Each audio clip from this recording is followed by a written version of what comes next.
প্রধান উপদেষ্টার সাথে স্পোক্স পার্সন শফিকুল আলম উম্মাদের মতো কথাবার্তা বলে, কোন তথ্য তার কাছে নাই। তার একটা পেজ আছে, উল্টাপাল্টা কথা বলে মানুষকে বিব্রত করে। তো ওনারা এগুলো বুঝতেছেন না, এগুলো কারেকশন করা তো যায়। সঠিক লোক যদি সঠিক জায়গায় না যায়, আপনার সঠিক সিদ্ধান্তও হবে না। আমরা সবাই প্রতিনিয়ত মরে যাচ্ছি, ফ্যাক্টরি বন্ধ হচ্ছে, মানুষ চাকরিচ্যুত হচ্ছে, আর আপনি চোখ বন্ধ করে বসে আছেন। আপনি কি দেখেন না চোখে? এখন এমন একটা জায়গায় গেছি, প্রথমে আমাদের ফ্যাক্টরি পুড়ে, আমাদের কপাল তো আগেই পুড়ে গেছে, তারপর ফ্যাক্টরি পুড়ে, বাড়ি পুড়ে, এখন আন্তর্জাতিক এয়ারপোর্ট পুড়তেছে।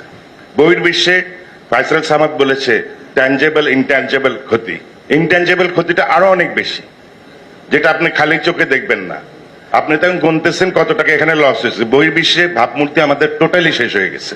নতুন অর্ডার তো বললোই শোভন ভাই যে নতুন order is on a decline side, কারণ ওরা দেখতেছে যে দেশের আন্তর্জাতিক এয়ারপোর্ট পড়ে যায় সেখানে আমি অর্ডারটা দিয়ে সেফ নাকি? ওই দেশের অবস্থা নিশ্চয়ই খুব খারাপ। যে কটা লোক বিদেশি ছিল হোটেল টোটেলে সবাই পরে দিনই ভেঙে গেছে।